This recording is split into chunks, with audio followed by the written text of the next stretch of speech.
Peace and love and blessings to you. Thanks for joining me here on this channel. We are studying the lessons of A Course in Miracles, and today we are on lesson number 227. And the title of the lesson is, This is My Holy Instant of Release. And I feel like I've already received a lot of instructions around the teaching point in this lesson. But speaking of teaching, I wanted to correct myself. I have been calling the Ken Wapnick collection the teaching manual, and that is me speaking out of turn, like creating it into what I wanted it to be. It's actually called Journey Through the Workbook of A Course in Miracles, right? And it's a little heavy block. It's got all the lessons, and he goes into great detail about his interpretation, and he assists you in better like expanding out some of the concepts, because some of the language, while it's so beautiful, it's a little bit dense, and Jesus just kind of goes on and goes in, and it's like some people need to come up for a little breather.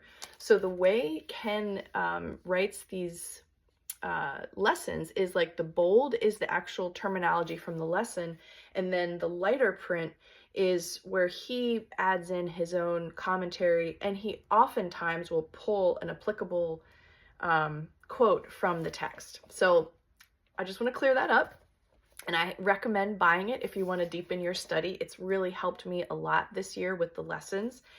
And so let's just jump right into our lesson for today. Lesson 227. This is my holy instant of release. And Ken opens up this lesson to talk about the elephant in the room. Holy instant is in the title of the lesson, but he's reminding us the Course has a definition for this thing called the holy instant. And that's what this lesson is going to help us become more aware of in our practice. So here we go. Father, it is today that I am free, because my will is yours. I thought to make another will, yet nothing that I thought apart from you exists, and I am free because I was mistaken and did not affect my own reality at all by my illusions. Now I give them up and lay them down before the feet of truth to be removed forever from my mind. This is my holy instant of release. Father, I know my will is one with yours. And so today we find our glad return to heaven, which we never really left. The Son of God this day lays down his dreams. The Son of God this day comes home again, released from sin and clad in holiness, with his right mind restored to him at last. And I'm just going to keep reading into Ken's commentary, and then he highlights a excerpt from the text, some Jesus guidance for us. Chapter 26, section 4, sentence number 6. So here's Ken's commentary. In other words, we complete the journey without distance and awaken from the dream of separation and sin. Our wrong-minded thoughts of hate and fear gently give way before the holiness of God's Son. The Holy Spirit's teaching has become our own, for forgiveness is gladly recognized as the means whereby we and our brothers return from sin's sleep to heaven's joy. And here's the Jesus quote. This tiny spot of sin that stands between you and your brother still is holding back the happy opening of heaven's gate. How little is the hindrance that withholds the wealth of heaven from you, and how great will be the joy in heaven when you join the mighty chorus to the love of God. This is my holy instant of release. So it's a tiny little spot of judgment, resentment, grievance, past story brought into the present that stands between us and our brothers.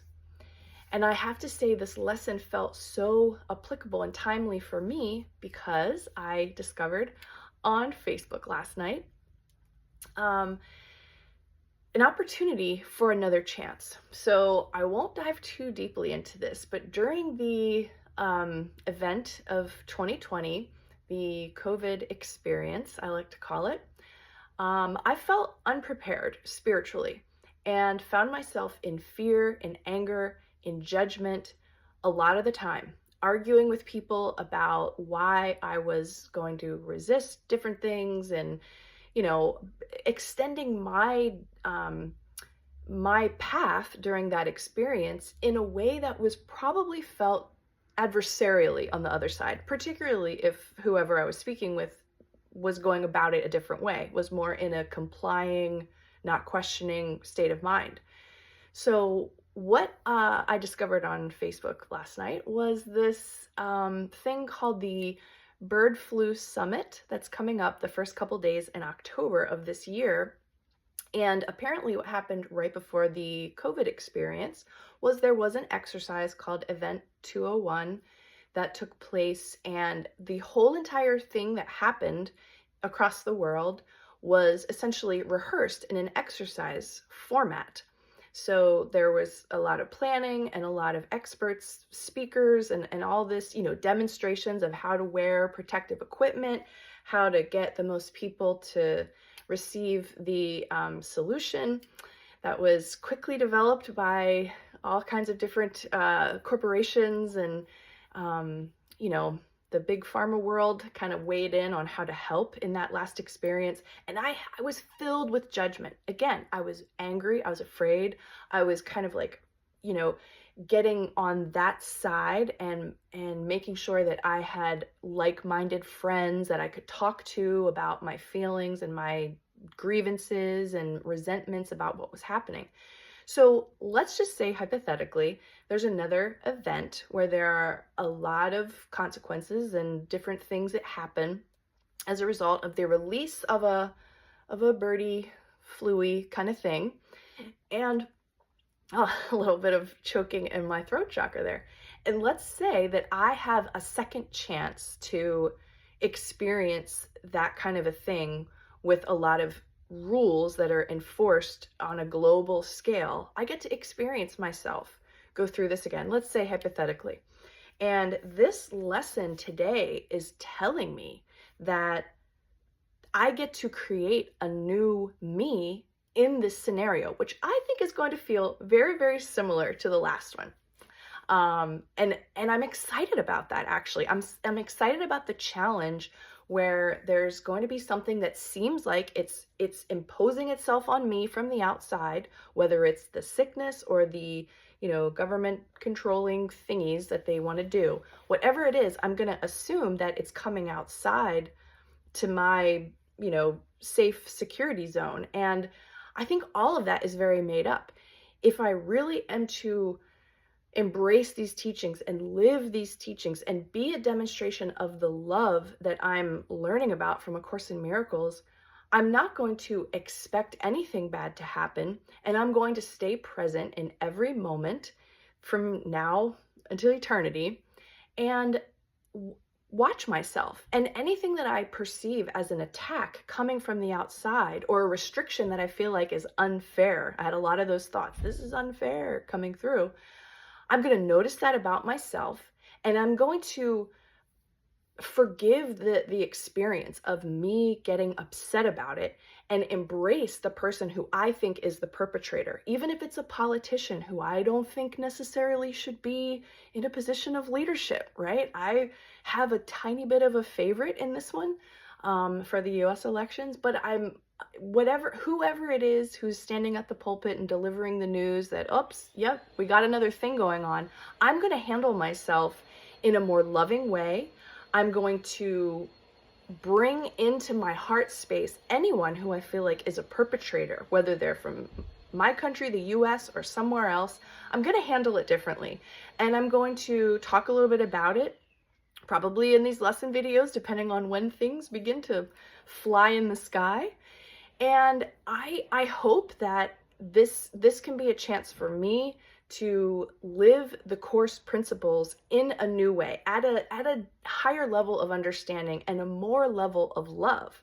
because that's really where I want to be. So I'm present right here. I'm right here in the moment. This is my promise to myself, my commitment to myself that there was no previous incident. That whole thing that happened is completely forgiven.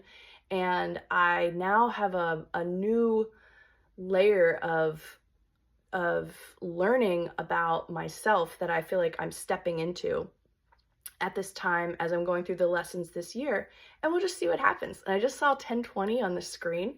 My birthday is October 20th, so that's always a little happy sign from the Holy Spirit when I notice those two numbers together. So thanks for joining me today, and if this is upsetting to you, I apologize. I do not mean to spread any fear or to hurt anyone or to be offensive in any way. I want to embrace every opportunity that is presented to me with love and know that I'm the creator, and it's only showing me something about me, and it's only giving me an opportunity to practice my forgiveness with that version of myself that I seem to be confused and think is outside of me. It's really an angel in disguise trying to teach me about what's hidden in my consciousness. And we're off. Here we go. Let's release ourselves into the world, 11:11, and allow the teachings to flow through us. Ask the Holy Spirit for help if you start to feel afraid. When I start to feel afraid, when I start to feel as if things might be, getting out of hand, or I don't know what to do or where to go, I will pause, I will ask, and I will follow. Thank you for listening. I love you all so much. Have a beautiful day. Enjoy your lessons, and I'll see you back here again on the next video.